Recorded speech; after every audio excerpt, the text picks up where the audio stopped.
Step inside, take a seat, feel the magic in the air. Cards on the table, let the spirits take you there.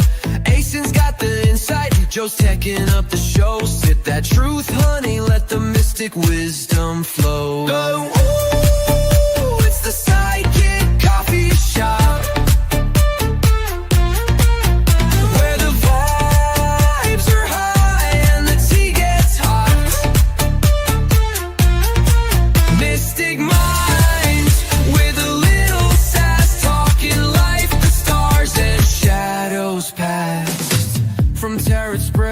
To future sights, we're spilling secrets left and right. So grab your cup, let's take a ride on this cosmic caffeinated guide. Yun, ooh, it's the Sidekick Coffee Shop. Good evening and welcome to the Sidekick Coffee Shop. I'm Aeson Knight, and of course I'm sitting down with Techie with Mostest, Techie Joe. How are you, sweetheart? I'm doing well. How are you this evening? I'm in a better mood than I started with. You know, we're still uploading our brain today. But fair enough. You know, things were good. Things are good. Yeah. Oh, hey, we forgot that little show comments on stage button. Yeah, why don't you flip that? I did. Awesome. Hey, Brenda. Hello, Brenda. How are you, sweetheart? Sorry, getting all the PR out. And, but no, like I woke up today not ready for today. And, of course, Techie with the Mostest had my store stuff ready. So we were stocking that. And then I went and kicked ass at the C4 fights. So season 25 was off to a good movement. Yes. Another trophy. Oh. Yeah. But fun. Yeah. So, all right, let's cover this follow-up story you've got for us, and let's try to do it tactfully. Oh, yeah, of course. All right, so the president says he is pardoning Julie and Todd Chrisley, reality TV stars, convicted of bank fraud and tax evasion. So he said he will pardon Todd and Julie Chrisley, who were convicted of bank fraud and tax evasion. The Chrisleys were sentenced to a total of 19 years in prison. Their show Chrisley Knows Best was canceled after the sentencing. So the president said on Tuesday he would pardon Todd and Julie Chrisley, the reality TV stars serving time in prison for bank fraud and tax evasion. Margot Martin, the president's communications aide, posted a video on X on Tuesday showing the president on a call with the Chrisleys' eldest daughter, Savannah Chrisley. Quote, "Your parents are going to be free and clean, and I hope we can do it by tomorrow," he said from the Oval Office. "I don't know them, but give them my regards, and I wish them a good life. I hear they're terrific people. This should not have happened." The pardon is expected to be completed by Wednesday, and the 27-year-old influencer quickly took to social media to express her excitement. Quote, "I have shed so many tears," said Savannah Chrisley in a video on her Instagram account. "The president called me personally as I was walking into Sam's Club and notified me that he was signing pardon paperwork for both my parents.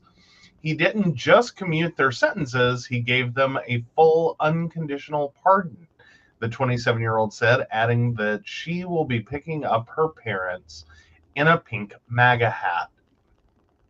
Savannah Chrisley has been an active supporter of the president and campaigned for him during his 2024 presidential campaign through events like the Women's Tour.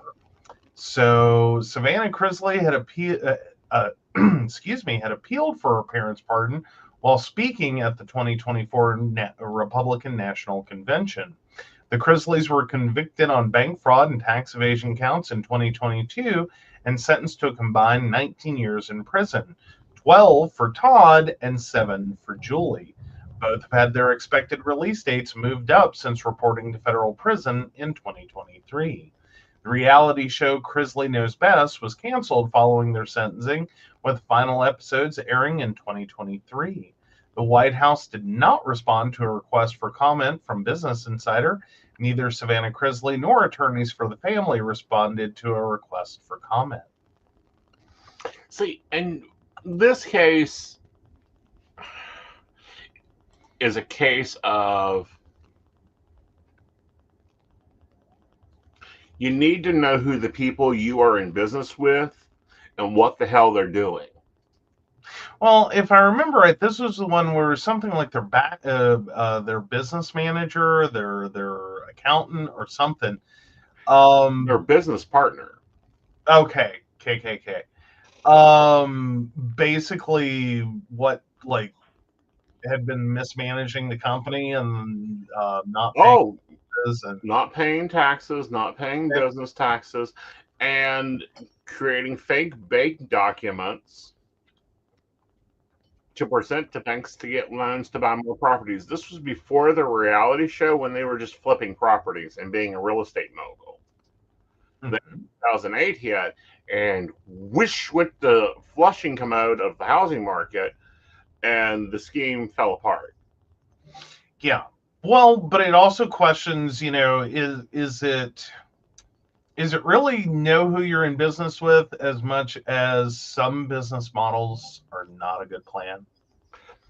It's As in, I think there's some degree of that's like, yeah, you didn't know what you were getting into, and I can kind of understand that.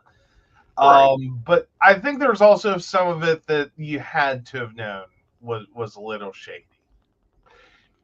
Maybe a little, but also I think if you're trying to sell houses and run a household and the person you trust just hands you papers and says, sign these, we need you to sign these documents, and you're selling houses all the time. Are you Well, it's also even? a reminder you are still responsible for stuff you didn't read. Exactly.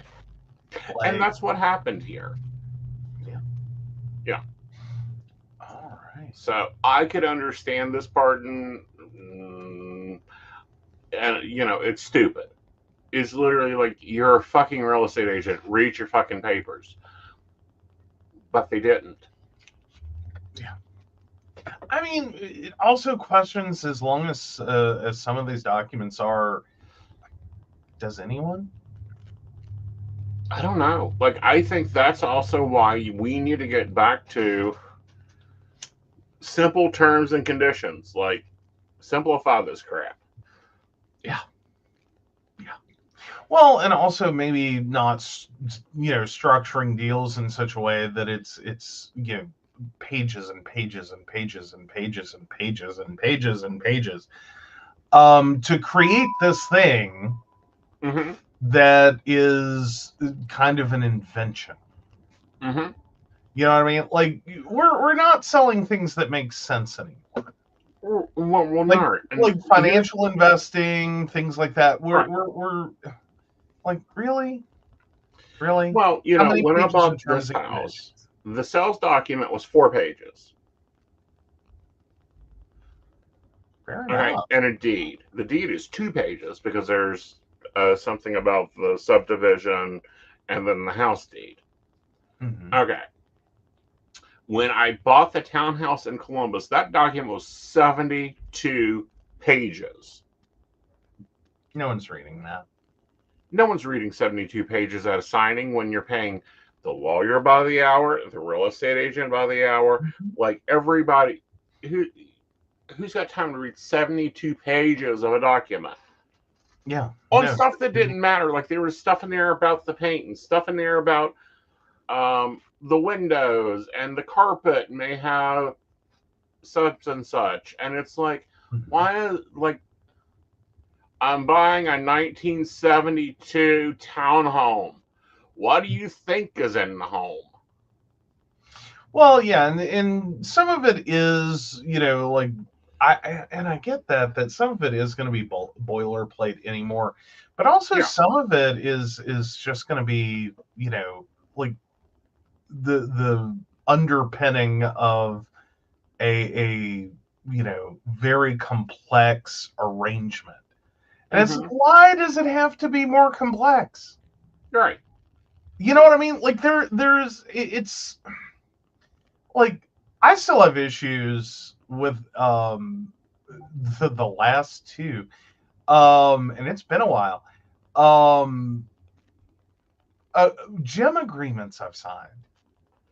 Yeah. There's 3 pages, the tiniest fucking text. Yeah. Margin to margin. I mean, like, we're talking a little hair of a margin around the document. It's right. legal. It's on 14-inch long paper. Right. What the hell do you need to tell me in a 6-point font? Like, that's ridiculous. What have you done? Do I really care that the refrigerator that I'm buying in the home that I'm going to replace anyhow was bought 10 years ago? And this is the serial number and the color, and that it had this, like, all this is freaking documented. And I'm like, who keeps up with this shit, first of all? Second of all, who cares? Because the second thing I done was replace the refrigerator. The first thing I done was rip out the carpet. Which is true for about most people buying a house. Exactly. Like, why do we need 10 pages of, well, this may have asbestos, it was produced in such and such, and, Yeah. Well, and again, a lot of that's boilerplate intended to cover someone's ass. That, look, you were made aware the house has asbestos. We went on and droned for the next 15 pages about how that's not our fault and you're screwed. Right. Abatement is a bitch. Sorry, don't sue us. Right. I mean, that's what that document boils down to. It basically boils down to that, but, what was it? It was on TikTok. I was following this realtor, and I got a question for you. We decide to buy another home. We get to the house, and there is a lovely laundry basket filled with cleaning supplies and toilet paper and paper towels. 2 crates of water sitting there. We open the closet in the basement, and there is a can of every paint that was put on the walls, spare molding, and all this. Step out. We bought the patio set because we liked it, and they left the barbecue. Are we going to be bitching to our realtor they left the house full of trash? Probably not. Yeah. Like, I'm going to be really happy with that. Like, thank you. Yeah. Because I know carrying in furniture, we were going to dent and ding. Right. And so being able to just, like, jump downstairs, grab a paint stick, swirl this crap back together and hope that it's still good, and touch up some spots, gonna go a long way. I'm gonna hope in that moment. I'm gonna hope so much in that moment that, these are easily distinguishable colors. Right. That's one of the things I have found that I really hate is, and y'all can hate me for it, but straight white people, quit talking about the colors you painted your house. It's a shade of white. Right. It's a shade of white. Stop talking about how colorful your house is. It's a shade of white. I know this because I've seen people do this. I've been there when they're like, I don't know about this color. It's really wild. And it's a shade of white. It's not even pastel. It's like a drop of red fell into your white.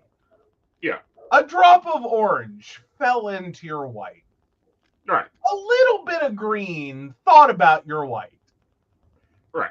Well, granted, if we bought a house, I'd repaint it because I hate fucking white of any shade. Well, but sometimes it's like, you know what? Just get through the door. Get in the house. Get the stuff in place. We'll repaint later. We can't do that. Yes, we can. We just bought a house. No, we will paint the house before I move you in. Oh, why? Why? Because I can't afford to send you on your own personal vacation while I'm either painting the house or watching someone paint the house. Yeah. Fair enough. Fair enough. Come on. Although I'm really liking textured wallpaper. Like, that's my thing right now. But anyhow, on the other side of that coin, the people, the real estate and the real estate agent and the original homeowner was shocked when they had left all this stuff, like prepped them a nice little welcome package, had all the manuals for everything, all this real nice organized. You're going to be moving in. Of course, you're going to want some water. You're going to have people. They're going to want water. Yeah. It's one of the most forgotten things about moving is that, oh, shit, we need water. Yeah. People are going to be thirsty. Some sodas would be nice. Yeah. But at least if you got water, you can prevent someone from going to the hospital while you run out and find the nearest whatever. Yeah, and this is in Texas where it's like 103 most days. Yeah, no. But anyhow, like, hi, best old previous owners ever. Yeah, no. The closing fell through because the former owners left the place a mess. Oh my god. I was like, "Are you?" I saw that and was that shocked. just like I'm sorry, I have to call bullshit on that. Is that just one of those moments where it's like we changed our mind and we needed an out? No, I think that's a bad real estate agent in general. I mean, who does that? Like, even if it's like stuff that I hate, Mm-hmm. you know what I mean? Like, I hate paint, I hate the molding, we're gonna gut the house. Right. You know, fuck water because I don't know, fuck water. And like, I will never use any of those cleaning supplies, not 1 ounce of that laundry detergent, and ew, cheap toilet paper. Right. You know, because I'm a Sherman boy. Even if that's my reaction, I'm not going to take that out on a homeowner. No, especially when you're buying a house at like, I don't know, 190,000. I mean, it was a ridiculous amount of money. I mean, I feel like there's something more to this story. Yeah. Like even if I have to throw out cans of paint because ew. Right. Who the hell thought? Right. One, either who the hell thought that was a color because that's just like phases of white. Right. You know what I mean? It's not even, again, it is not, repeat with me, it is not pastel. It is a phase of white. Right. It is the ghost of a color. Right. You can call it that. You can paint your house a ghost of a color. I will allow that phrasing. Mm-hmm. The ghost of red. Right. Again, I have massive issues with that. But even if I walk in and that's what it is, that's the situation, is that we're dealing with, you know, a couple of drops of green fell into the mint kitchen. I'm going to at least appreciate that, you know, this is a responsible former homeowner who made sure that they were keeping up with like the paint that they use to paint the house, so you can do touch-ups. Any molding that gets busted, you've got a couple more pieces, you can fix that. That, you know, you're not moving in and walking into a very normal homeowner situation, which is one, move in, move out is murder on a house. But even more than that, depending upon who is moving in and out. My aunt would have argued, Joe. She argued with Dad about the differences in whites. Oh, sweetheart. I've had this argument with my own mother, because, you know, she was a big fan of off-white. That it wasn't white, it was off-white. Like, my mother lived in the shades of white. I grew up in the shades of white. It's still the same white, but this one's not, like, this one's gloss, but this one's matte. Right. Oh, but it's off-white. Excuse me. It's not white. It's off-white. Mm-hmm. He thought this was the perfect color for a house. Interior was off-white. Right. Yeah, eggshell white. Or actually a little further than that. Like Ivory. Mom was like, not ivory, not that far. Like seriously though, these are all shades of white. It's the ghost of color. It's the idea. It's Right. someone smoked around her paint can before they sealed it. That's what it is. Right. You know what I mean? Like, Mom Mhm. and Dad were both smokers. The idea was easy cleanup, and it'll look good for a while. And Right. then all of a sudden, it's like, why is the paint crying? Right. Yeah, they all look white. They are all white. It is like the color palette. Like, this is your color palette. This is the section that the most white heterosexuals paint in. Is this Okay. little I can tell you across have the not top. been to Lowe's lately. Oh, I've been to the Lowe's. I've seen the colors that are available. I know the magic that Lowe's can create. I do. Bear is a wonderful company. They have many, many, many beautiful, wonderful shades. Not two that I picked, but they have many beautiful, wonderful shades. And people will choose a shade of white and act like it is a lot.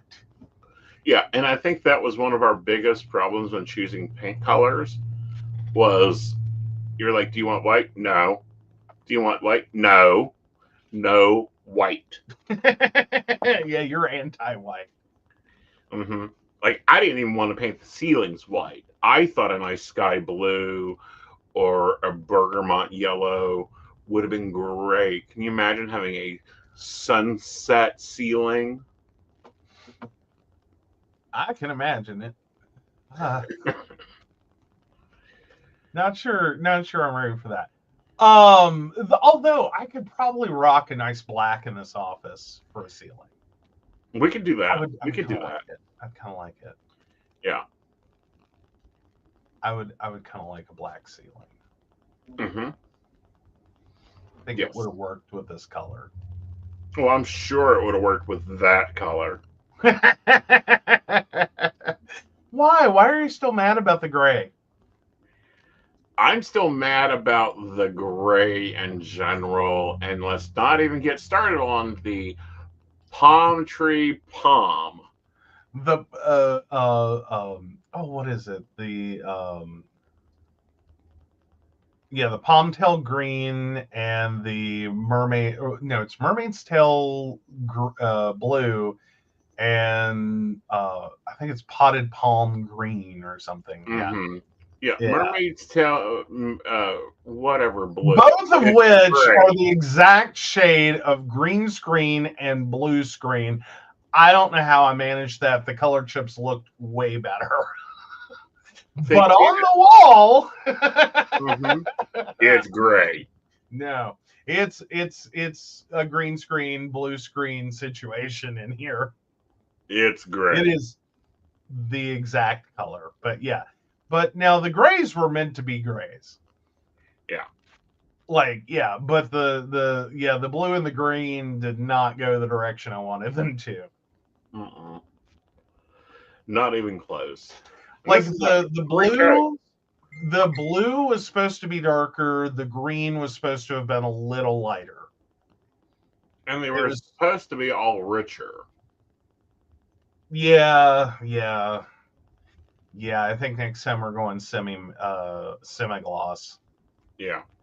That's also part of it, and but I typically I understand the kitchen for that one, where it's not a semi gloss that it toned down. Mm-hmm. But that blue toned up. Yeah. It went way up. Ooh, that was pretty. Yeah. Silver purple. Yeah. That's not far off of what this color is in my Yeah. office. Is Right. it's like it will rip the purple out of everything. Right. Like that's how we found out the curtains we thought were gray on gray are actually gray on purple. Right. Is we put them on the wall next to that paint and went, oh my God, the curtains are purple. Right. All right. So let's go over to Goldman Sachs that are saying that the tariffs hikes won't trigger an inflation surge. Yes.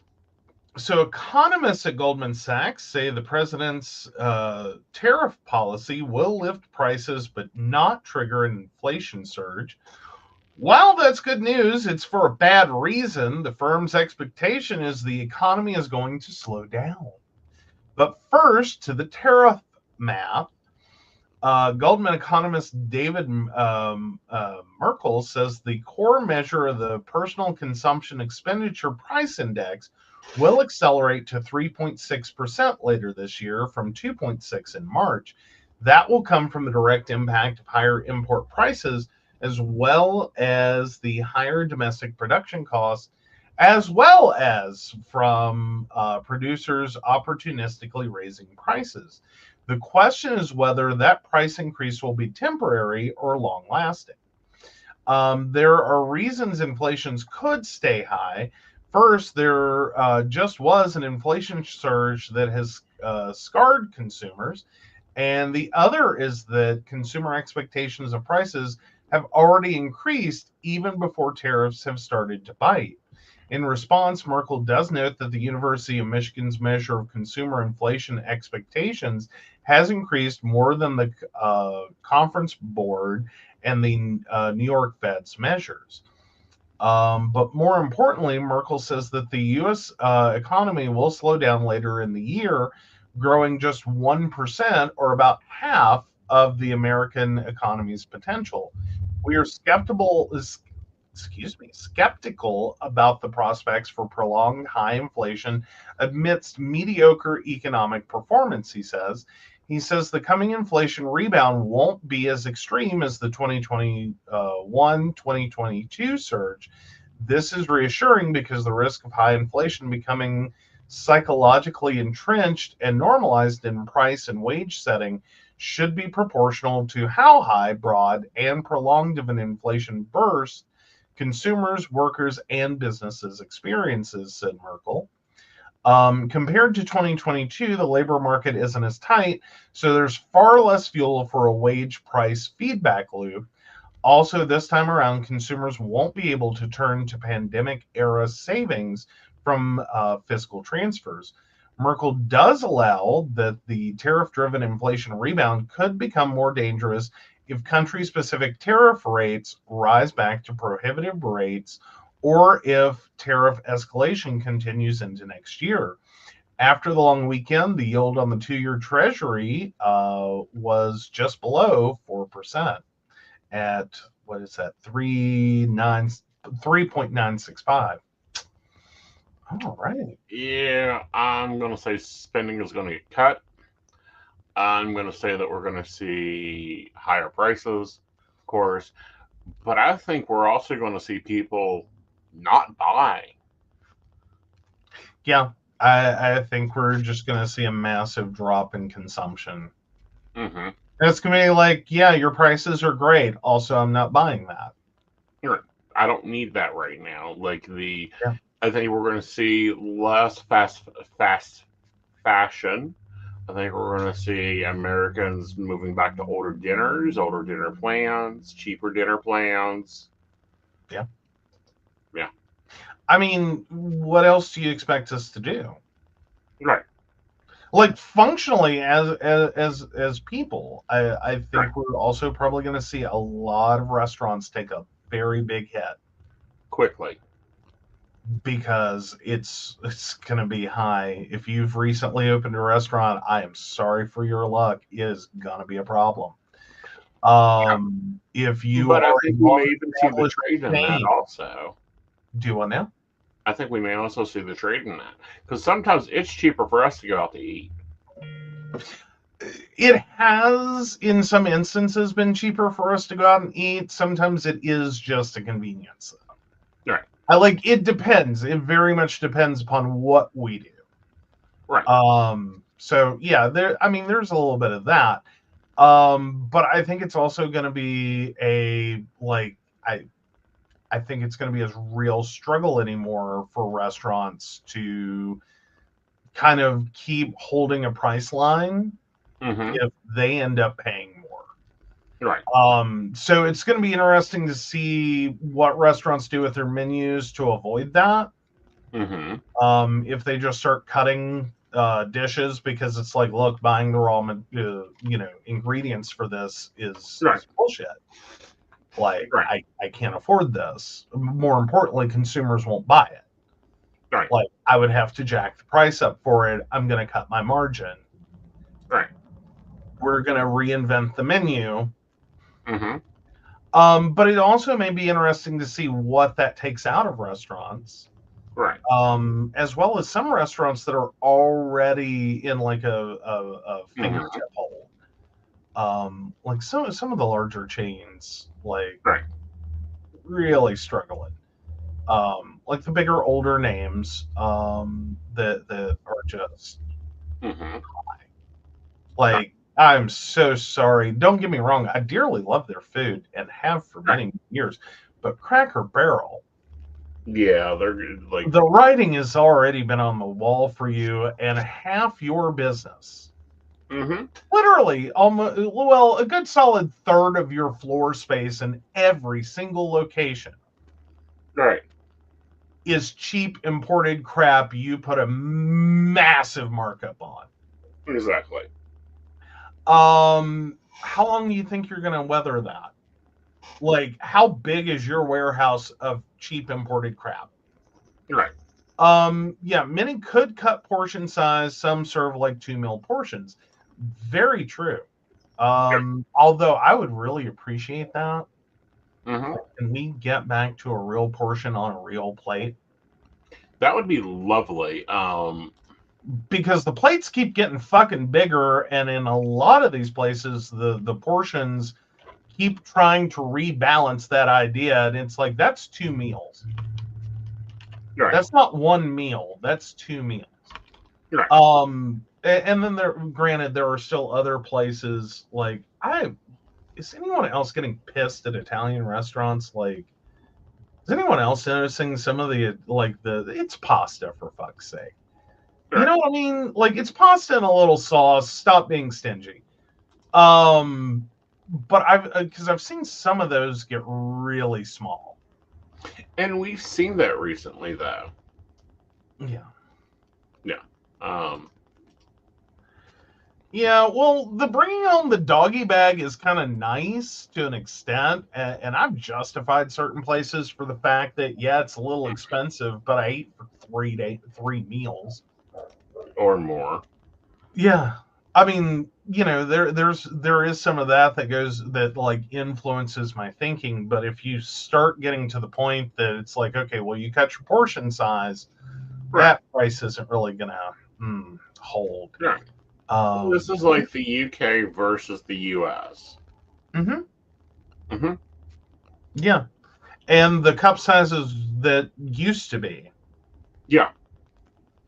Like, literally, it's the US has grown the cup size. Right. That's what functionally happened. Yeah. The large used to be the extra large, and they took and made it large. The medium, and you always give me dairy, at least when I'm like a medium drink, and some places even a small drink. I usually do the dirty look when it's like, it's 10 cents of difference between a medium and a large. Pay the 10 fucking cents. Right, but it's not that. It's that I don't want to drink that for 3 days. Oh, okay. Yeah, so we could be, hopefully we will see more of the UK sizing. Yeah. Like, no, I'm down for it. I'm just saying but tell me now, though, are you paying McDonald's $2.59 for a 500 milliliter drink? That's where I think consumers are actually going to move towards, is going, wait a fucking minute. Right. $2.59 for that? You're gonna pack it full of ice and then a little soda into it, Mm-hmm. and you're gonna charge me $2.59 for that? You're gonna charge me $3.59 for that? Right. Like, that's been the hidden place. Costs have gone up that most consumers really haven't bitched all that much about, Right. is drink costs. Right. Like, restaurants have been padding for the last few years Mm-hmm. the cost, the not changing the price of their main menu. Right. Because I'm sorry, I've caught this, is that everywhere the price of drinks went up. Right. Every single restaurant, the cost of drinks went up. Right. Like, it's without question. But their menu stayed mostly the same. A couple of the restaurants we go to, their portion sizes have already declined. Like, they've reduced those. I don't think they have too much more to cut, to be honest. Like, yeah, Applebee's, yeah, y'all's portion size went down a while back. Right. And it is a more reasonable size. Yeah. But you only bumped your price $2 up. Mm-hmm. Because, hi, I'm looking at you two for 25. So $1 Mm-hmm. per person, you went up. And yeah, then your drink prices though. Because that 2 does not include drinks. Right. It costs just as much as it Right. used to go in and order whatever the hell you wanted. Mm-hmm. Right. That's where we're at, is by the time you buy a drink, you get your soda, you get your tea, you get your whatever. Mm-hmm. It's just as much as it used to be. It's Right. not a deal anymore. You eroded the deal. Now, granted, the rest of the menu did go up, just ever so slightly, so it is technically still a deal. But no. It's between the cost of drinks and the cost and the baby bump you did in pricing. Mm-hmm. And then, like, looking at this, Mm-hmm. like, we're getting so much filler on these plates. It's ridiculous. Oh, yeah. Yeah. Well, and a lot of restaurants have done that for years, is vegetables are cheap. Mm-hmm. Protein's expensive, vegetables are cheap. Load the plate. Potatoes apparently are dirt cheap. Oh, yeah. Up until possibly this year. Potatoes are generally cheap. But no, we typically do baby portions of protein, Mm-hmm. and then pair it with massive amounts of vegetables. That's been the winning. Like, if you go through, like, all you can eat restaurants, you'll generally find that there's very few actual proteins compared to the abundance of vegetables. Right. And all of the proteins are cut down sizes, way cut down sizes. But more normal size. In what sense? In the sense of, if we look at, like, England here, that has a whole half of fish and chips. Yeah, it's fish and chips. Yeah. Normally at an all-you-can-eat, you're going to get something closer to the American version that has too many fries and a huge plate. Yeah. Yeah. Well, the plate actually doesn't look all that huge comparatively. But yeah, actually, well, and yeah, no, England, yeah, that's a whole slab of a fish. Right. I mean, I would like to see it move a little closer to, like, Germany or France. I'd love it to go to France because a whole half a lemon for a nice piece of fish. You would be thrilled with half a lemon. Yeah. Yeah. Yeah. Yeah. And he doesn't even eat the fish. Just bring him half a lemon. He'll be happy. I do eat the fish, but no, like Brenda said, I bring home doggy bags almost every time we go out to eat. Anyway, Or regret it if you don't. exactly. I mean, it's the new dichotomy is like if we don't do doggy bags, we regret it. Because once you get a little past halfway, it starts to hurt. Yeah. Brenda's saying there's thin lemon slices, just don't. Thin lemon slices go in my drink. 3 or 4 of them in my drink with some Coke and some rum. I'll be happy. Or Coke and tequila. Oh yeah, I'll be happy. thrilled. He would love half a lemon on top of his drink, but a few slices will make him happy. The real problem that ticks you off is when they bring the packet of real lemon. That isn't real lemon. And I'm like, what is Oh, this? you want to see him make a face like, oh, it's like, do you have lemon? Yeah, and they come back with the packet. Oh, that's a face. No, That is not the lemon. appropriate answer to that is no. We do not have lemon. Yes. Can the world agree that the appropriate answer when asked, can I get some lemon or do you have lemon, is no if you're going to bring out the packet. Right. Or worse, the little pitcher that is made for cream Oh, God. with lemon juice in it. Yeah, a restaurant pulled that one. I'm like, I didn't ask cream for my iced tea. I'm not that British. Yeah, that was also a facial expression of what are you doing? Yeah. Look, that is not like the appropriate answer at that point is no, but.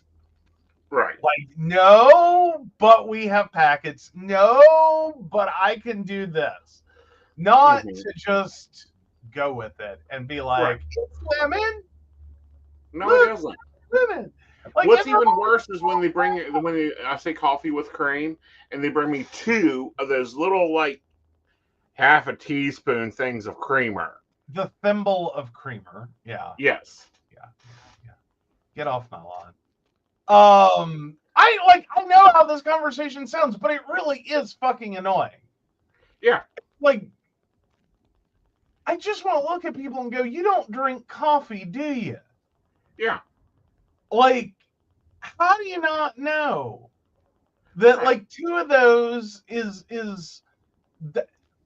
if you're talking about the little baby cup, yeah, 2 of those is good for 1 cup. You better be bringing more. Not even that. Or at Like least the espresso cup is maybe good for that. Mm-hmm. The thimble of creamer. Yeah. And it's like when I order coffee, I expect ice water. What the hell's gone wrong with y'all? That is kind of a wild thing, and I think it really does have to do with trying to encourage the purchase of soft drinks. Yeah. Which they make more off coffee. Like who doesn't get your price line? The 80s, the 90s, right until the early 2000s, when you sat down to eat in a restaurant, you got ice water. Did not matter. You got it. Whether you use it or not, you got it. And then somewhere in the last, I don't know, because it was there and then it was gone. Yeah. It's like everyone decided all at once, fuck the ice water. It's the style of waitress. I will guarantee you, if you go to a restaurant that has an older waitress that's been doing this for 20 years, she's going to bring you ice water. If it's breakfast time, you're getting a basket of jelly and butter automatically. Don't care what you're ordering. Boom, it's hitting the table. Yeah. Well, but it's definitely not hitting the table at Cracker Barrel anymore. Well, none of those waitresses are under 35. Well, yeah, right. But no, I mean, that's been the insane part to me. Like, this is your specialty. Breakfast is your thing. Like, it is a big part of your menu. and what you're known for. And I will say it has annoyed me that like asking for jelly is one thing, and I'll tolerate that one. I want the giant servette, like the little four pocket that has, stacks of them in it, is what I'm expecting. Not just for you to palm me a couple. Yeah. Like, here, is that okay? No, it isn't. Thank you. But now asking for butter has become a thing. And I'm like, they're biscuits! Yeah. Of course I want butter. Who says no to the butter? You're already dispensing it out by the halves of it. Like just of a cow's teeth that I am getting of butter. Like, you can bring me a few. Yeah. Don't bring me two. Oh, and ketchup, 2 packets. Ugh. Yeah. Like, hi. Don't even get me started on how many times you don't want to refill the giant containers. It's a waste of time. Everyone hates it. I get it. I'm there. I'm it's down part for of the it. job. Well, but I understand if you want to do packets instead of bottles, and we'll save so much money and it's so much more clean and hygienic and whatever. And you're able to pull that off on your boss. Learn how people eat. Exactly. If you're going to bring me enough fries for like 5 potatoes, do not dream for a moment that 2 little packets of ketchup is going to cover that. And, I really cross fuses every time I say mayonnaise or mustard if I'm in a mood. And you most places get a packet. 1, singular. Yeah. Again, same amount of like 5 potatoes worth of fries. And 1, 2, maybe little packets of mayonnaise for them. Like, is that enough? No. I do. I say he always goes, thank you. And I'm like, no, I need more. I don't know. I've gotten to the point, like, I'm just going to slow your table service down is where I'm at. Like, I'm going to be friendly to your face, but I'm going to slow your table service down to the level of stupid. Yeah.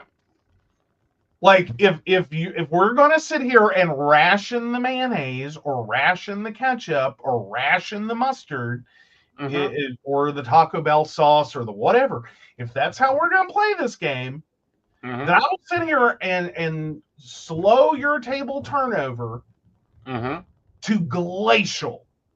Right. Because I'm going to use whatever you bring me, and then I'm going to sit and wait for you to go take a smoke break, 5 other tables' orders, run their drinks, and when you finally come back around, like, I don't even care if my food's going to be disgusting by the time I finish it. Then and only then am I going to say, could I have some more ketchup, please?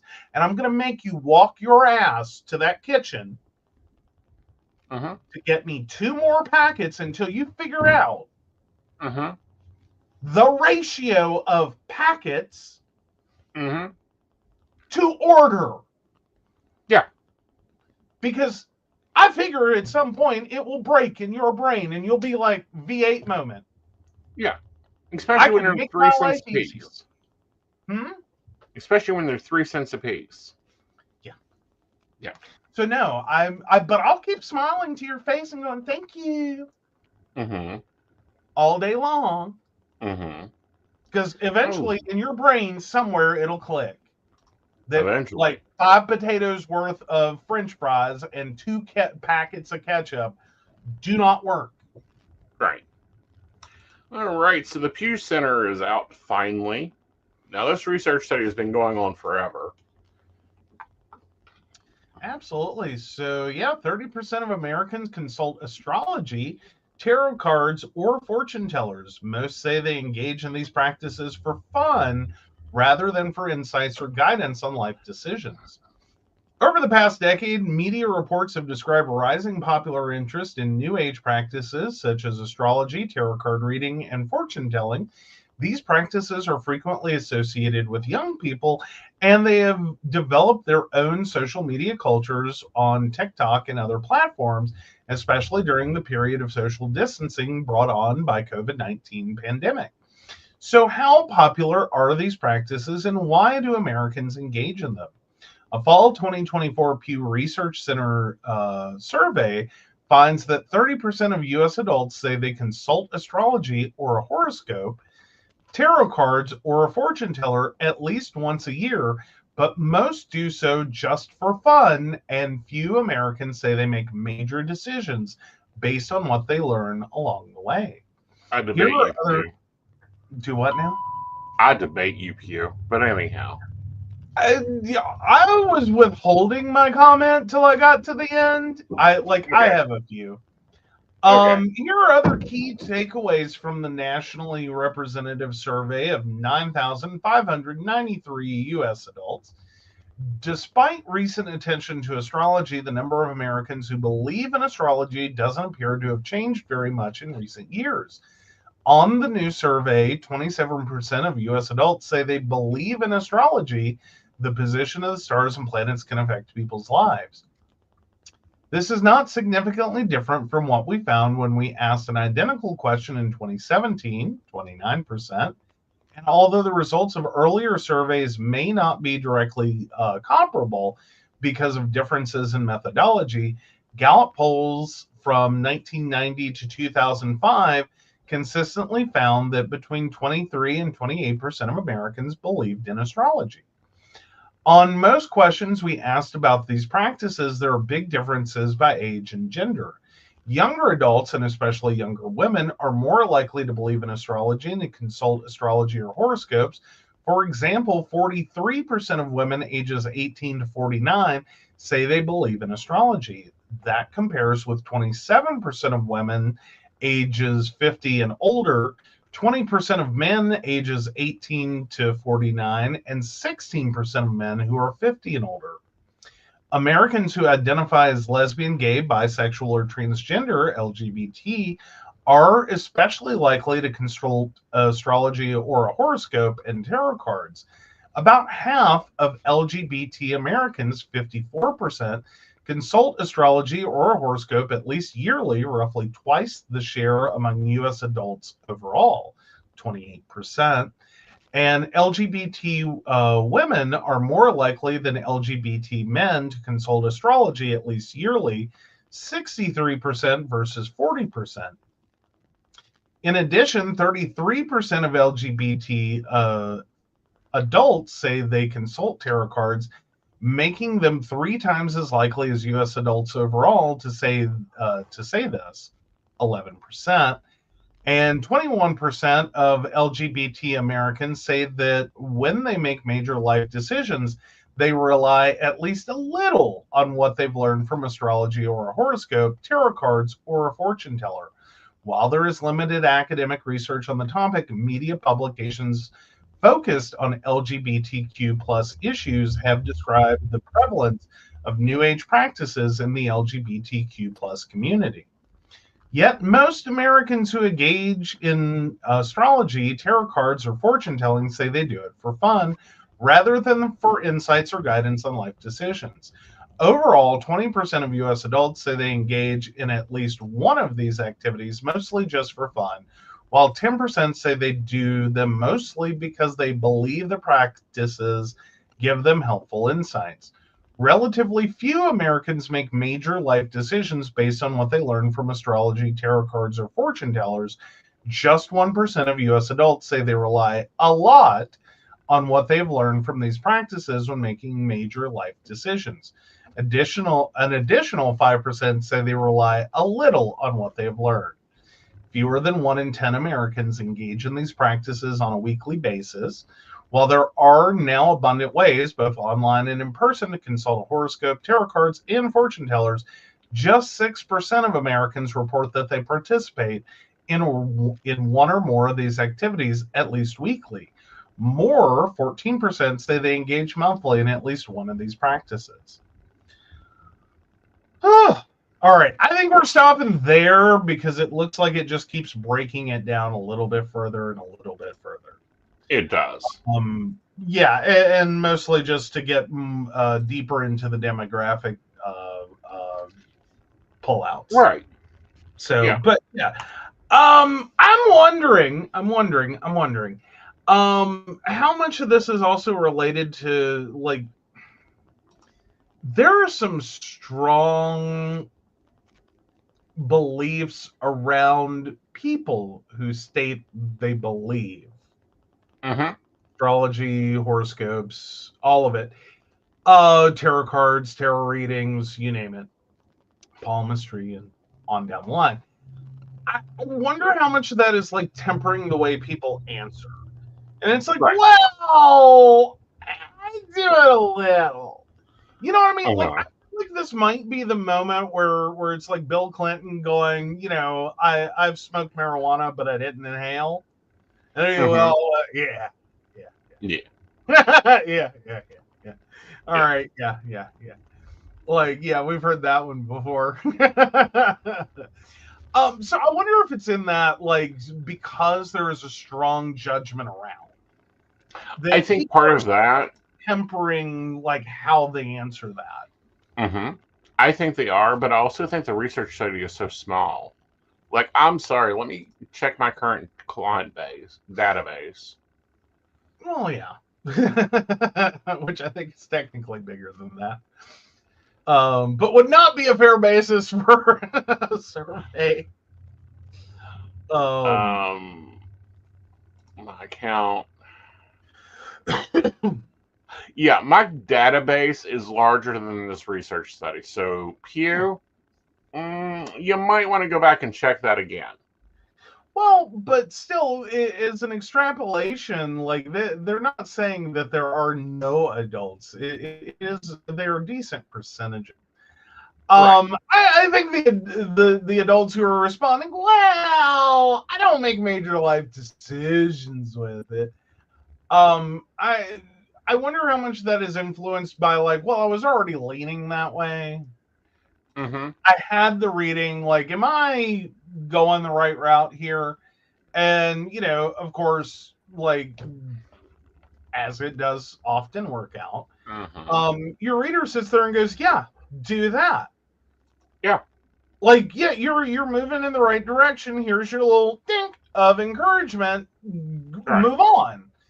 And like, just reel them in, so to speak, Mm-hmm. in terms of, like, you're already there. Right. That's the path. Do the thing. Right. And yeah, like, it may not make sense to other people, but you have the intuition to go do it. This is the thing. Right. Versus, I think maybe sometimes the way that question gets interpreted is like, have you been, like, really gung-ho to go do something and then consulted an astrologer about it and had him be like, no, not that. Well, And did you solely make the decision to, like, okay, you've got a point? Because even with you've seen with your clients that if they're gung-ho to do it, and they're like, yes, I'm going to get married this weekend on vacation to this guy I just met, they're going to be like, like, you've tried. You've had that moment where it's like, no, anything but that. And, like, okay, so I got married is the beginning of the next phone call. Like, I know you told me not to, but I did it anyway. And the frequency in which you have calls that from call to call, mm-hmm. like, because, like, I've heard you guys talk, it's so common that, like, you will tell someone, don't do that. Okay, daddy. And they hang up, and the next call is, so I did the thing you told me not to do, and it's not going well. Yeah. Okay. Here's the most common one. And then you tell them how to fix it. And they go, okay, daddy. And they hang up the phone. And the next time they call, see, you told me how to fix the thing that I did that you told me not to do in the first place? Well, I didn't do that. Yeah. And that's when they come off my client list. So if you ever wonder why you see, like, if you go to events and you hang around for a while, you will start to see some of your beloved readers chain smoking cigarettes and going, God, I need a drink. This is why. This is why. This is literally a progression of calls, a progression of readings, and the kind of things that will repetitively come out of people's mouths. Didn't listen to you when you told them not to do it the first time. When you told them how to fix it, they didn't listen to that either. And then they called one more time, and they're like, hi. So I totally ignored all of that. But tell me how to fix it. Yeah, and it's like, okay, so this is what you're going to do. Leave him the fuck alone. Put your phone in the freezer. You're not going to follow it. You're not going to like his Facebook because he doesn't even check it. You're not going to like he doesn't even check those. Well, he's on them all the time. No, he's watching fucking reels. He's logged in. No, he isn't.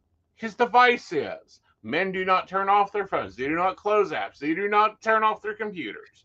Why? I live with 3 of them. If all the devices and phones are turned off, the internet is down. If all the devices are turned off, the power is out. Yes.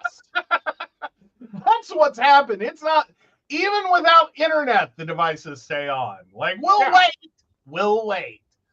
But now if the power goes out, then yeah, it's the only time the devices are all off. Yeah. Which I mean, you leave your computer on all the time.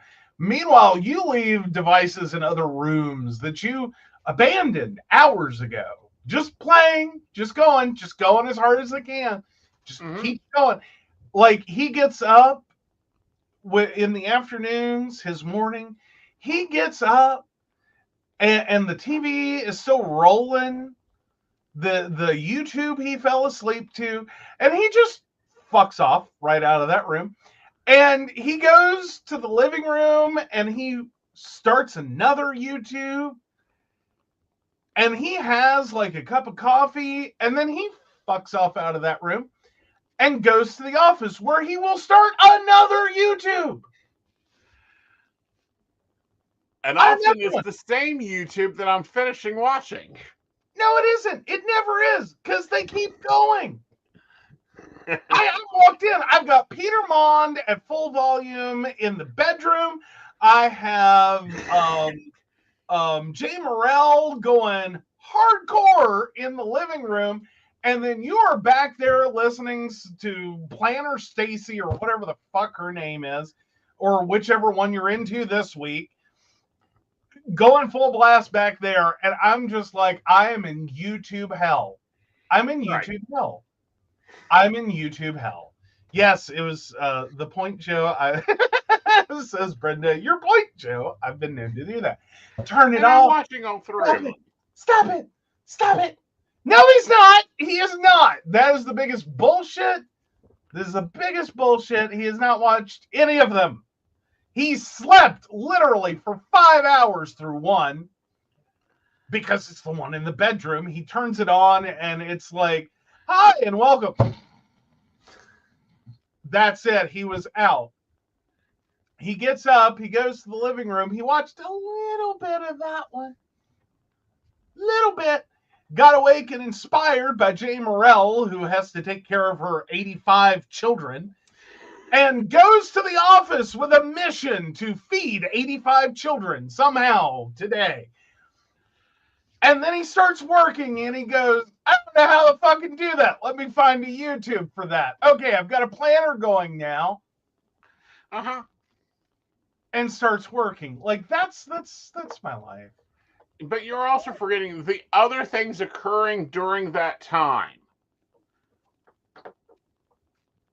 Oh?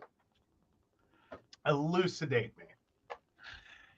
While I'm watching Jane Morrell, I'm figuring out my day, exactly when my fights are, how much fishing I need to get done, what networks I need to turn on, when am I due at work, do I have any appointments? I come in here, I turn on Right now, it is a lot of Petermon and mysteries that I'm researching. Not mysteries, but like occult war stuff that I'm researching for my inner circle. So that's playing over here because I ain't giving them bullshit. While I'm fishing and working and creating potions and figuring out what I'm feeding my husband today.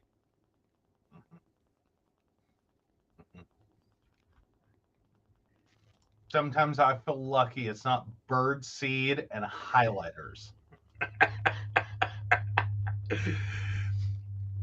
Yes, because plus Google, plus the game, plus Yeah. Like yeah. While He popping in bans and out of phones from the clients' lives. bedroom. The man bans cell phones from the bedroom, or tried to, and I looked at him and said, no. And he's like, fine, I'm not bringing my phone in here. Is the same man who will just hit play on a YouTube video with autoplay next turned on and just has no concern. Honey, None. I have a serious question for you. Which do you prefer? Aeson at 2 hours sleep or Aeson at 5 hours sleep? I worry. I worry that seeping into your brain somewhere is that you have like 85 children to feed. Because I don't know, you're an Egyptian king, and in Saudi Arabia, weirdly, that is, like trying to reconstruct the past because I like the constant stream just one day kind of all garbles together, and I don't know what the hell's going to come out of that blender.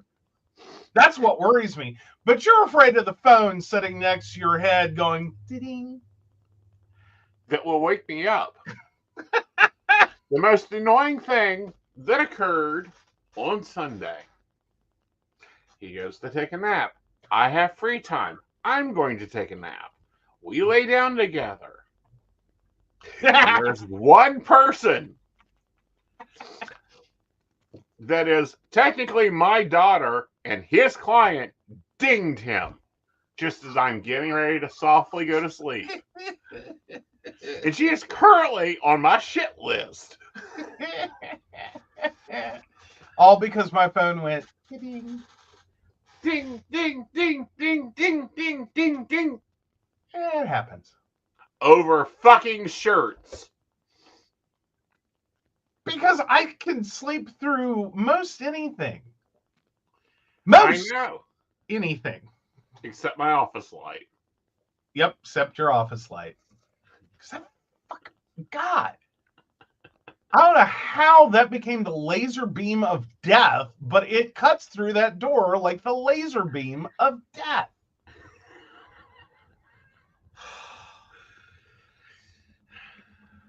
I've never been so angry at a light bulb. It does. It hurts. It makes me want to punch people. In fact, I want to punch the cat. Just for existing under the light. You turn off the light, I kind of think the cat's okay. At least for 5 minutes until she does something that convinces me otherwise. All right, so do you have an asshole? I did not find one now. I looked with both hands. I couldn't find one. Where? It was right there, low-hanging fruit. Had to pick it. No, I'm sorry. I kept reading through and I couldn't find one that I was really invested in. It was kind of like, eh. Hey, Shannon.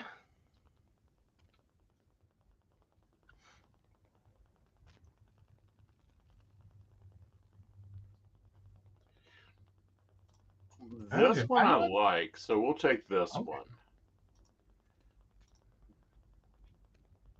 Sharon, you landed. She did. Here you go. All right. And by the way, Shannon, it is Psychic Saturday on Saturday.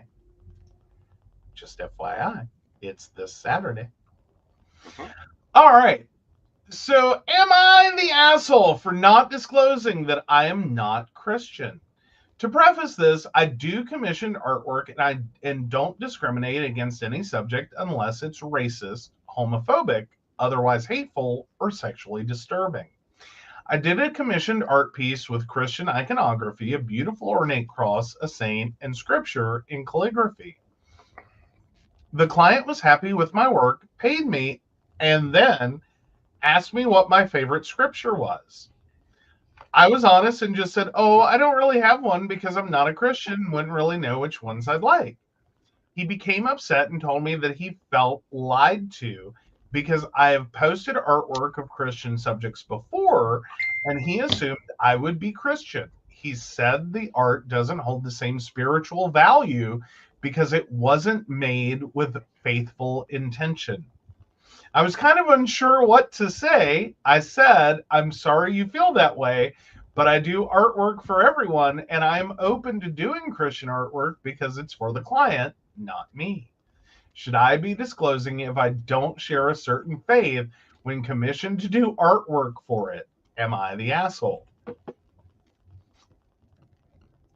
No. I think you go with the traditional art line is you believe whatever someone paying you the money believes. I think that's as old as the Sistine Chapel ceiling. Right. If I remember my history correctly, I think it's as old as the Sistine Chapel that you go Right. with, yeah. And then you say something like, if you get tested like that, just go with, I don't know, do unto others. No. It's always a good one. It's always evergreen. It's in every faith, belief, whatever. Some version of it. You like it. Go with it. Go with it. Right. Make your money. Make your money. Yeah.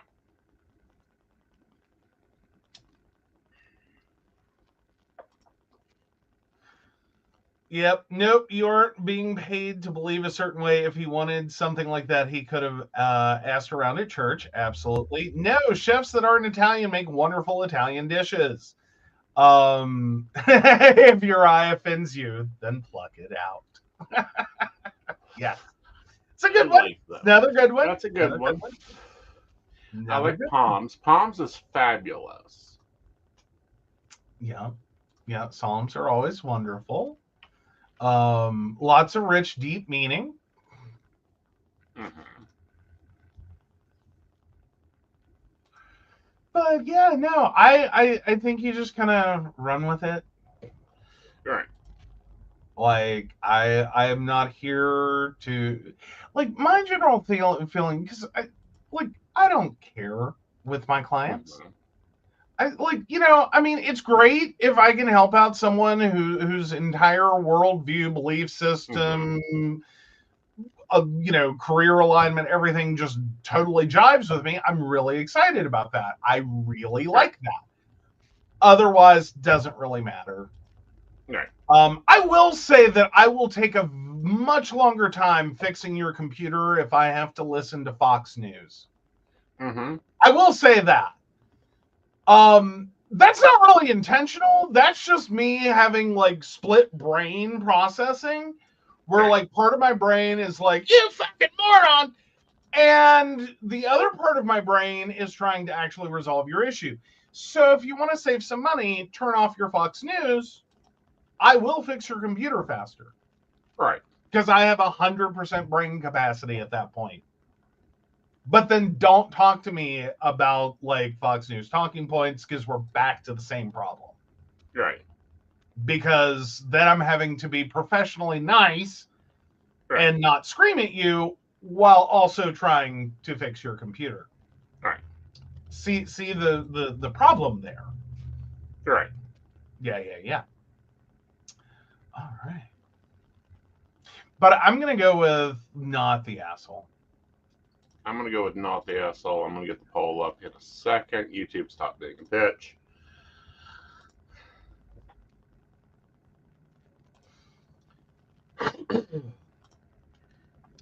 Oh, when they would talk about how we had to dress modestly to avoid tempting men to sin, I pulled that one out real fast, and the pastor told everyone to leave me alone because I would win in verbal and physical combat. Fair enough. It helps to know your Bible, all 26 Yes. versions of them. Yes, it does.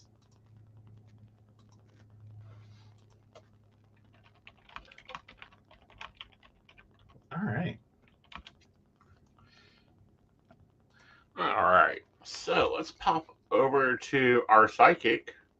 Yes. Our psychic brings us, can the future be changed? I got a reading a year ago about my love life, and I didn't like what the psychic reader told me. Is it possible to change the future, or is it always set in stone? Yes, you can change it. That's the whole point of getting a reading.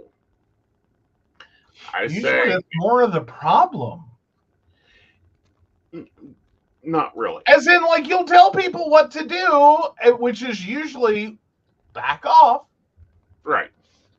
let it happen, Right. and then they go off and go, okay, daddy, and do the exact opposite and change it. Right.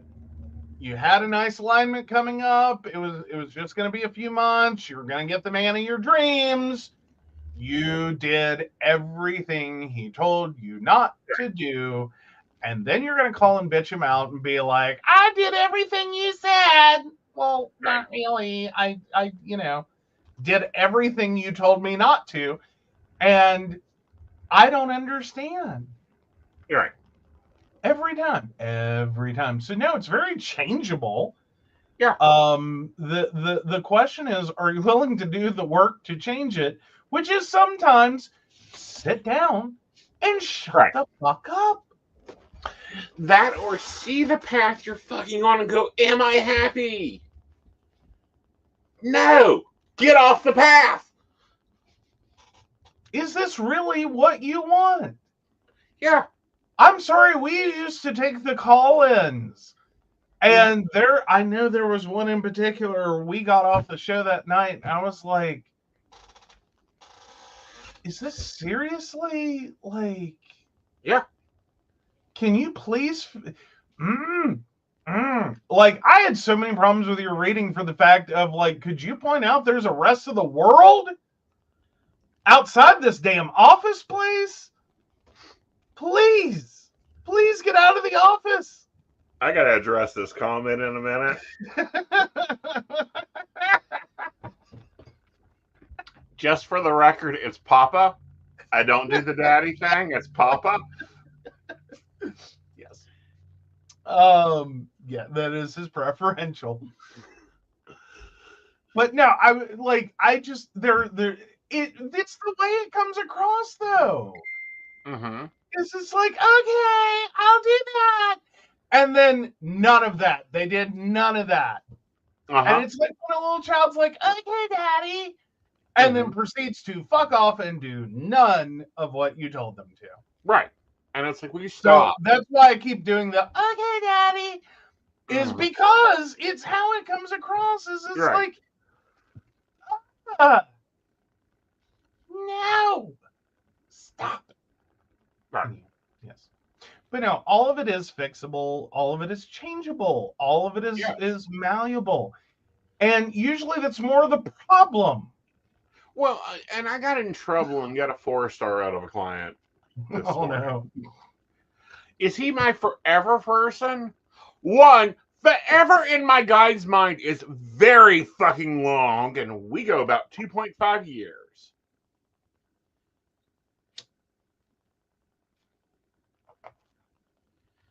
Okay? Yeah.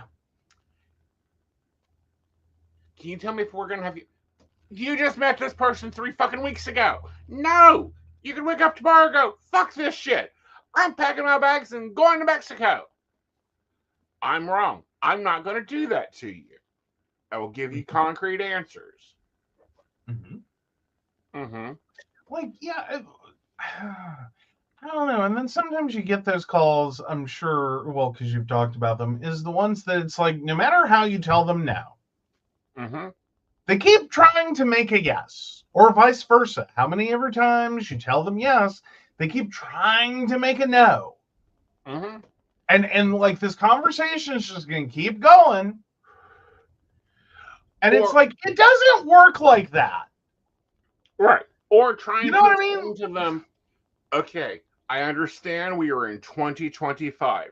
The basic male programming is 1954, maybe 55 at this point. Even the younger generation that has all the fucking technology and are on every damn app, their programming is still 1954.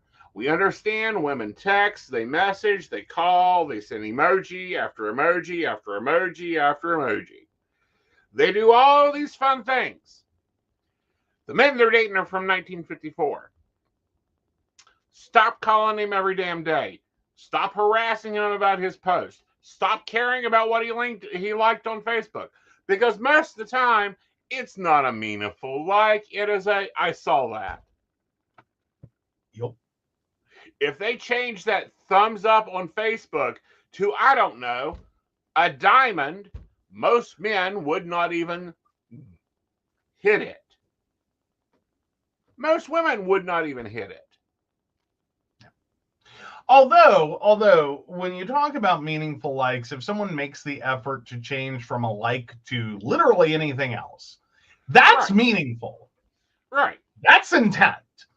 Right. But just a thumbs up, I mean, that, like, I will say that there's usually not a lot behind that. Mm-hmm. I mean, sometimes there is like a little bit of like, oh, that's cool, or oh, Mm-hmm. I like that for you, and that's it. That's it. That is the maximum level of emotional engagement.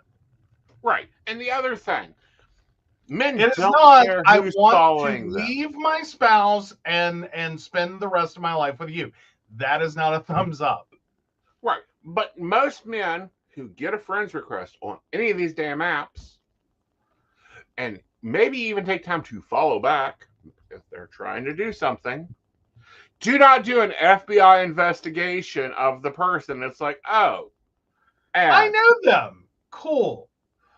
I don't know them. Cool. Especially if they have like over 50 friends. If his profile has over 50 friends, he is just a collector. They are Pokemon, and he is just boom, boom, boom, Hey, boom, boom. but in gays, that's useful. True.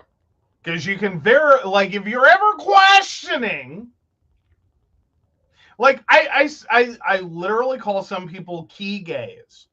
Mm-hmm. You have to remain friends with them forever. Here's why. If you're ever questioning whether Mm-hmm. someone might be Mm-hmm. gay, just search their Facebook page. Mm-hmm. If there is a whiff of gay, Right. they're friends with them. You Right. will have a mutual, and it will be your key gay. Mm-hmm. Because I'll tell you right now, I figured this out, so to speak, on my own. Because there were some friends that just pop up every Right. time. Right. And literally, they're gay, cool. Or they're a really good ally. One of the two. One of the two. Like, you know what I mean? Like, like, if they're a really cool ally, or yeah, they're gay. Yeah. Because the minute you see that friend, and I have like 4 of them, that literally, for some people, it's a key gay score now. Right. How many of the gays are you friends with? How Right. many of the key gays are you friends with? Right. 3 out of 4, 2 out of 4, 4 out of 4. Jesus Christ, you're on a goddamn pride float. Right. There's no way you get 4 out of 4 and you've not been on a pride float. It's guarantee it. There, you scroll their photo line enough, there they are on a pride float. Yeah. 4 out of 4 of my key gays, you're on a pride float. Mm-hmm. Right. You're on a pride float. There's no way. 1 out of 4, you're an ally. They know you. Mm-hmm. 2 out of 4, odds are good. Odds are good. Mm-hmm. 3 out of 4, you're gay. You're so gay. Probably a little bit of a whore, but you're gay. You're gay. And we don't shame here. We don't shame. That's a term of endearment. But Exactly. 4 out of 4, oh please, you know every back alley of Folsom Street. You have scars from back alleys at Folsom Street. I will guarantee knee pads, it. babies. Knee pads.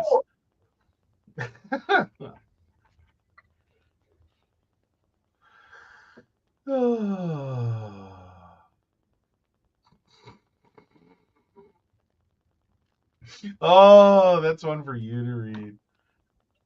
No, honey, you're gonna have to. Okay.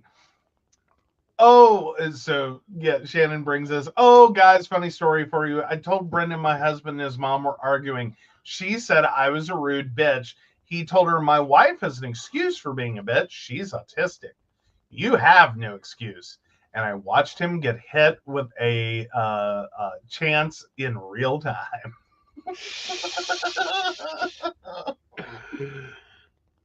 I am sure you did. I think someone was across the border for far too long to remember what happens when you talk back like that. Like someone forgot. Chancla.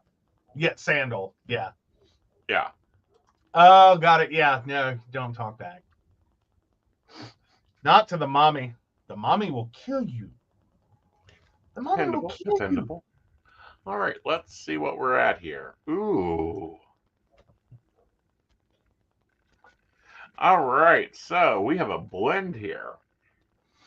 No, you're not the asshole, but everyone is shitty here. Okay. Interesting. All right, guys, I will be at the Crystal Lotus shop in St. Albans, West Virginia for Psychic Saturday. That is from 12 to 7. I'm very early in the morning, so you want to go ahead and book your appointments now. You can do so that by going to aesonknight.com, clicking Psychic Saturday in person, and booking those appointments.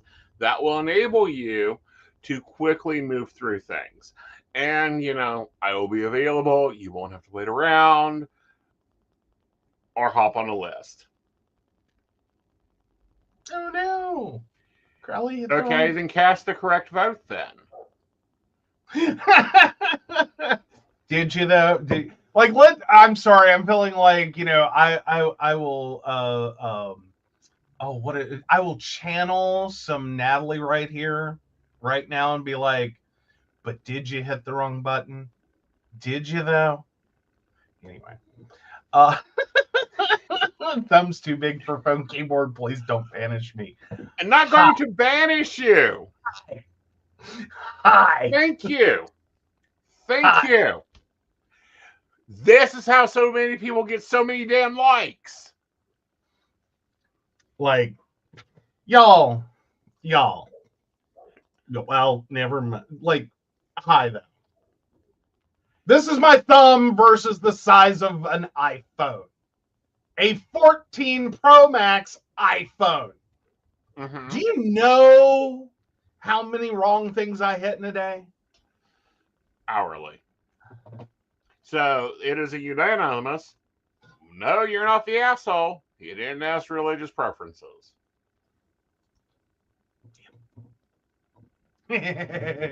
Shannon got a stylist. Mm-hmm. Fair enough. I literally had a phone I carried a pencil for. It was back the early 2000s when it's like, how small can we make the phone? I'm still waiting for the phone I was promised. The whole phone was like the size of a business card, only because nickel metal hydride, thick as a Snickers, But like the size of a business card otherwise, and all the little buttons on it. Yeah, no, I carried a pencil. Just Yep, use I that will little be at eraser. the Lotus. Yes, Yeah, we'll the be at Purple Krystal Lotus. Oh, I will be there. Hopefully, if the creeks don't rise, I don't injure myself or make myself sick again. She moved. It's now 54-old Maine. We don't have to worry about the creek rising. Well, I get that, but we have to cross 3 creeks to get there. Usually that's fine. I know. Oh, there was a place called the Lotus. No, there was a phone called the Lotus. Oh, yeah. Oh, yeah. Sorry, there was. Was there? Yeah. I forgot about that.